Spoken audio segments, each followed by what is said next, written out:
आपकी muscle size भी चली गई है, एक्सरसाइज बंद करने के बाद वापस मसल लॉस्ट हो गए हैं। क्या ऐसा भी कभी आपके साथ भी हुआ है कि जब तक हम जिम में एक्सरसाइज करते थे तब तक बहुत बड़ी साइज़ थी, मसल्स भी अच्छे से दिखते थे, पम्प्ड दिखते थे, लेकिन जैसे ही हमने जिम बंद किया, एक्सरसाइज बंद की, तो उसके बाद वापस वो श्रिंक हो गए। आपके साथ भी शायद ऐसा हुआ होगा, मेरे साथ भी ऐसा ही हुआ था, क्योंकि मेरे लेग में इंजरी आने के बाद मैंने भी 3 मंथ के लिए एक्सरसाइज बंद कर दी थी। तो वो 3 मंथ में जो मसल्स के अंदर वाटर था वो भी डिप्लीट हो गया, मतलब साइज़ श्रिंक हो गई थी। और 3 मंथ हम वर्कआउट नहीं करते तो एक्चुअल में बॉडी भी ऐसा ही इंटरनल रिस्पॉन्स ऐसा होता है कि इतने सारे मसल्स के क्वांटिटी की ज़रूरत नहीं है, तो उनको वो लॉस्ट कर देती है। लेकिन जैसे ही मैंने वर्कआउट स्टार्ट किया तो वापस जल्दी से वो साइज़ मैंने बिल्डअप कर ली। बहुत लोग भी ऐसा बोल रहे थे कि इतनी जल्दी वापस कैसे साइज़ गेन कर ली, आप स्टीरॉयड चालू किया आपने इसीलिए इतनी साइज़ गेन हो गई। लेकिन ऐसा कुछ नहीं था।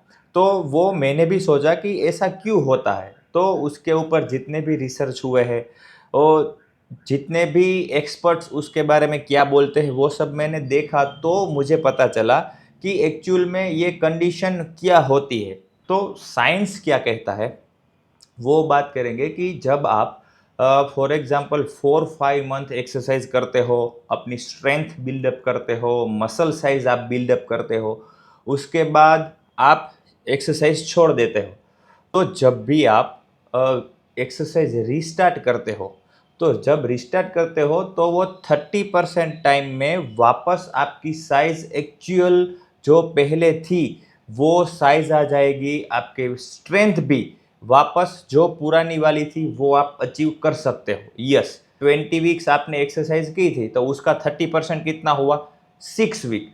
तो जब आप 6 वीक पंक्चुअली रेगुलरली आप एक्सरसाइज करोगे तो आप वापस सेम मस्कुलर साइज बिल्डअप कर पाओगे और मसल स्ट्रेंथ भी आप बिल्डअप कर पाओगे। यस, वो क्यों होता है कि जब आप रेसिस्टेंट ट्रेनिंग करते हो तो आपके जो मसल्स है उसमें न्यूक्ली, मतलब जो छोटे छोटी मेमोरी होती है वो बिल्डअप होती है। एक्सरसाइज करते वक्त मसल फाइबर के साथ साथ न्यू मसल न्यूक्ली भी उसमें बिल्डअप होती है। उसको हम बोलते हैं मसल मेमोरी। आपने शायद मसल मेमोरी का नाम सुना होगा। ये जो कंडीशन होती है ना कि वापस हमारी साइज पहले जैसी, मसल स्ट्रेंथ पहले जैसी बिल्डअप हो जाती है, वो बायोलॉजिकल फिनोमेनन को बोलते हैं मसल मेमोरी। और वो मसल मेमोरी होती है ये न्यूक्ली की वजह से। मसल फाइबर के अंदर जो न्यूक्ली डेवलप होती है वो हमारी मसल्स की जो साइज एंड स्ट्रेंथ को अपने अंदर स्टोर करके रखती है। जब आप 100% रेसिस्टेंट ट्रेनिंग छोड़ देते हो, एक्सरसाइज छोड़ देते हो, फिर भी बहुत सारी न्यूक्ली मसल्स के अंदर एग्जिस्ट रहती है। और जब हम एक्सरसाइज रिस्टार्ट करते हैं तो ओनली 30% टाइम में वो वापस हमारी स्ट्रेंथ एंड साइज ओरिजिनल जो थी वहाँ पर हम जा सकते हैं, just because of nuclei, just because of muscle memory. तो वो जो मसल मेमोरी है वो कब तक हमारे मसल्स के अंदर रहती है? 1 साल के बाद हम वापस एक्सरसाइज रिस्टार्ट करेंगे तो जल्दी से हम मसल बिल्डअप कर सकेंगे। 2 साल के बाद तो एज पर रिसर्च वो जो मसल मेमोरी है वो बहुत सालों तक आपके मसल्स के अंदर रहती है। क्यों? बिकॉज कि जो एक्सरसाइज रेसिस्टेंट ट्रेनिंग में आपने जो मसल फाइबर बिल्डअप किए थे उसके अंदर हमने न्यूक्ली बिल्डअप किए थे, और वो बहुत सारे न्यूक्ली ग्रुप होके वो मायो न्यूक्ली बनती है। मतलब मायो न्यूक्ली को हम बोल सकते हैं मसल का मेमोरी कार्ड, कि वो एक मेमोरी कार्ड में आपकी स्ट्रेंथ, आपकी साइज वो सब स्टोर होता है।